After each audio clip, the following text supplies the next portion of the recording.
Welcome to Leaders Exchange. I'm Rhonda Farrell-Lloyd, and today I have with me Raj Suppiah. So let me tell you a bit about Raj. Raj is the co-founder of Foundation Physiotherapy and Wellness. Being in private practice since 2006, he co-founded his first clinic in 2011 with his business partner and one office manager. The clinic was built on his passion of delivering high-quality healthcare in a progressive, non-traditional setting. Since then, his leadership and management skills have helped grow that one clinic into becoming a reputable healthcare company with 3 locations and 30 staff members that is highly regarded among industry professionals. As a physiotherapist, Raj has a special interest in treating spine and sport conditions. He is certified in Mechanical Diagnosis and Therapy, MDPT, from the McKenzie Institute, a renowned method worldwide for the assessment, treatment, management of neck and back pain. Raj has worked with athletes of all levels across the world. He was selected to join the host medical team at the Toronto 2017 Invictus Games and was a Team Canada physiotherapist at the 2017 Maccabi Games in Israel. As a leader and business coach, Raj works to mold his team towards success. He works his clinicians and experienced teams to reach optimal client outcomes, deliver an enhanced client experience, and work towards personal financial success and business profitability. So I asked Raj about a fun fact about him. And Raj shared that he loves horror movies. And since his wife hates them, he watches them alone. Welcome, Raj, and thank you for joining us today. Thanks for having me, Rhonda. Pumped to be here. Excellent. So to start with, let's just get a little background on you. Yeah. How long have you been in, well, we kind of talked about how long you've had your business in your bio. So how long have you been in practice? I've been in practice since 2006. So 14 years I've been in practice, and I've been the owner of the business for 9 years now. Oh, wow. Okay. So you've been in business for a while. So I'd like you to kind of go back in time as if you're just starting out. And what advice would you give yourself now that you're just starting out?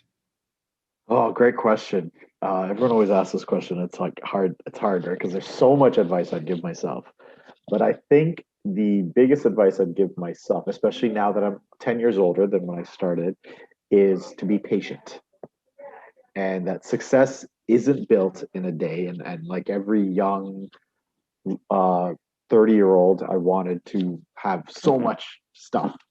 But if you grow too fast, there's a lot of problems that come with it. So I've learned to take your time, take patience. And whenever we see companies, we only ever see the tip of the iceberg, but we forget that there's so much below it to get there. And so I be patient, stay humble, and your success will come in time. Excellent advice. So now fast forward, you've gone through the pandemic.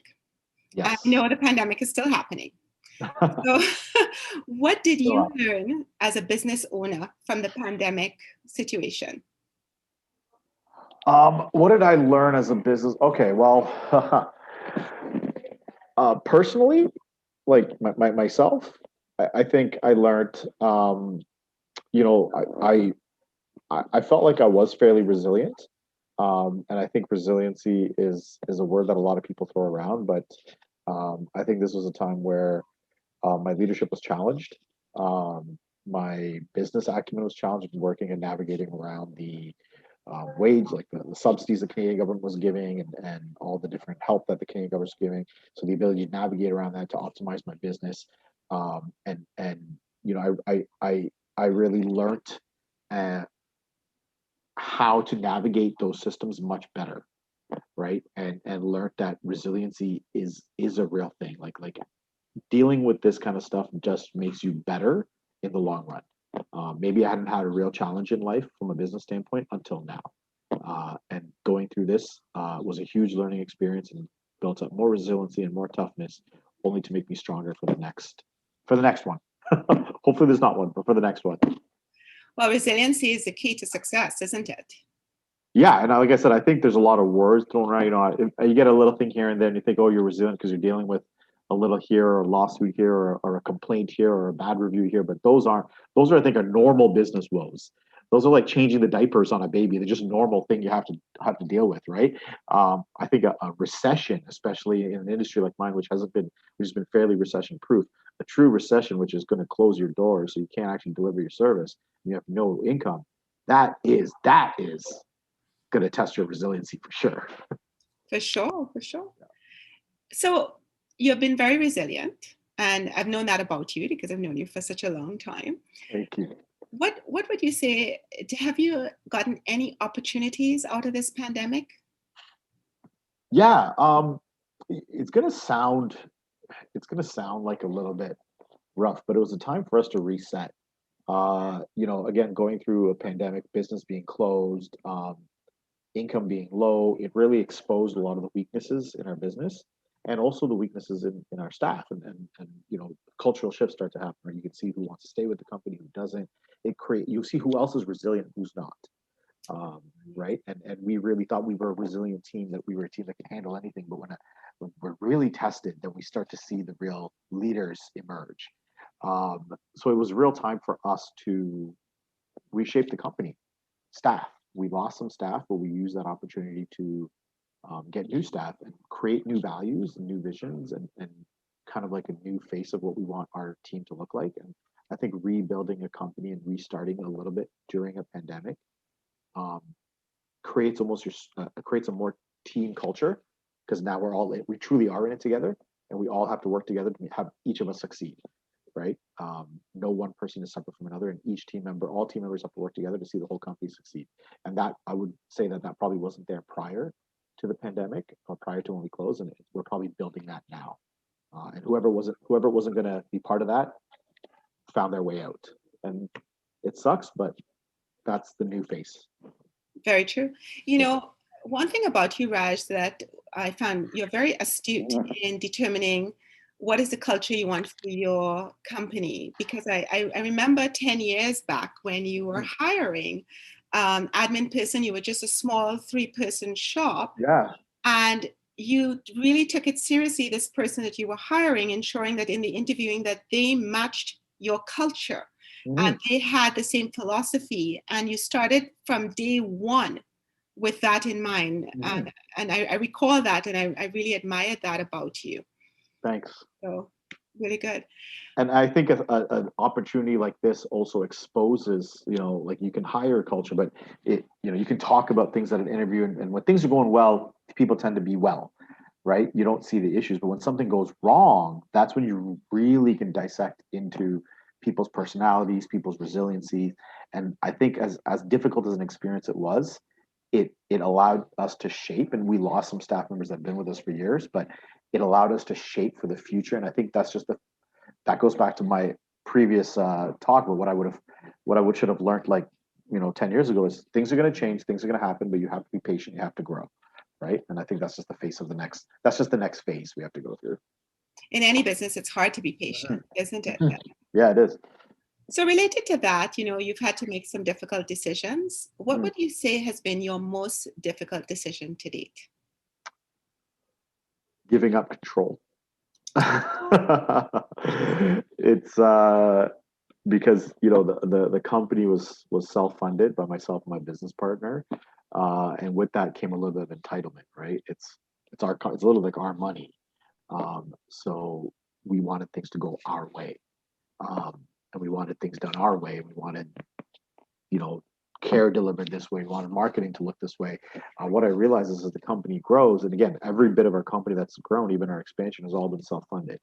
So we haven't had any investors. There's no external money. So I felt like that gave me a bit of an entitlement. I said, I need to have control. I need to make the final decisions on everything.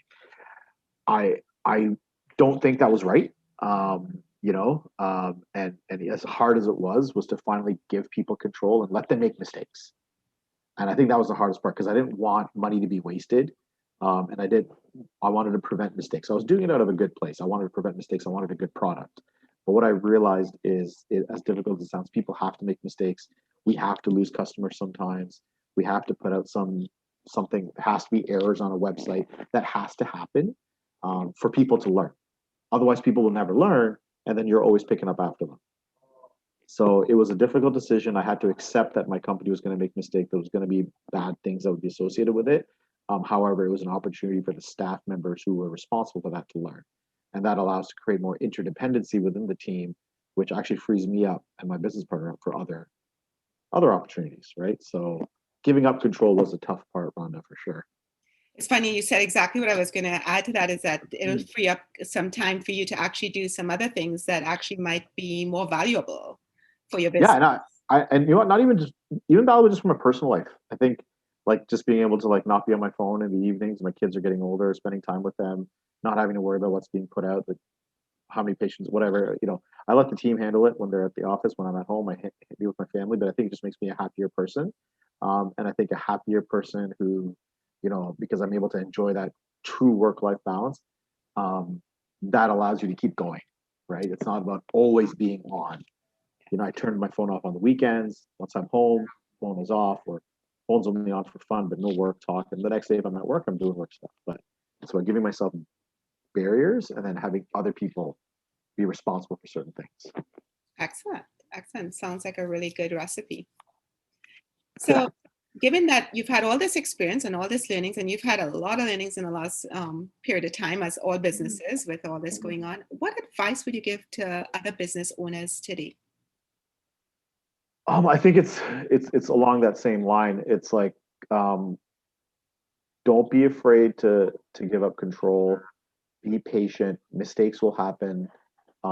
They're all opportunities to grow. Failure is normal, and you can't stop it, right? It's going to happen. It's bound to happen. And what you as an individual, as a business owner, need to do is embrace the failure and learn from it, right? Embrace that this has happened, accept it, and then learn from it to become stronger. Sometimes you can't prevent it again, but work to prevent it, but just become stronger from it and keep following your vision. And that's what matters the most. Always look at your end goal. What is your target? Keep working towards the target. And there's always going to be stuff that's trying to pull you down. And sometimes it will. Then you got to crawl back up. And you just got to keep going. Right? But it's normal. It's part of the process. Embrace the failure. So, thinking about what you've said so far, so you've talked about, you've done a reset, you've looked at Mhm. your culture, you've given up some control, Mhm. and you've been a really good leader as you're growing as you go along very well. What do you think is the key for you as a leader for building a high performing team? I think I actually think a lot of it comes down to responsibilities and accountabilities. I actually think people, no matter what position they're in, whether they're like an assistant just answering the phones or whether they're a physiotherapist or a chiropractor, is to give them ownership of something and accountability. And I think when people are accountable and have ownership, and I've learned this recently, is to, you know, they are then integrated and part of the team to make things happen. They don't just see themselves as workers. They see themselves as you know that they are contributing to the team, so they need to be in work themselves. They need to be able to do something and contribute back. And they also motivate younger and junior staff to reach their level as well. So, you know, as opposed to just being the leaders, is about making everybody else a leader as well, right? That leadership can be intertwined within the team and you can make everybody responsible for something. We just had a project the other day and my business partner was like, you don't have to do it. Give it to somebody to do it. And so I just gave one of our like assistants who works part-time, you know, I think this would be a good task for her. And I gave it to her. That creates accountability. People love ownership. And it's actually something we were doing in school and stuff, right? We were given projects by teachers and this and that. So it's the same thing, right? And then, you know, let's see the product she delivers and you'll be surprised. And that's how people grow and that's how people learn. So I think to get high performing team, it's to give the team and accountability and holding them to it, letting them come up with their goals and letting them tell you when they can get this done and then holding themselves to it, those standards. It's a really good tactic too to keep people engaged. 100%. Yes, 100%. And that's what I've learned as well going forward is, you know, part of that giving up control is spreading that leadership throughout the team. Not just being, you know, I can have a title as a leader, but leadership as a philosophy is built into the team. Excellent.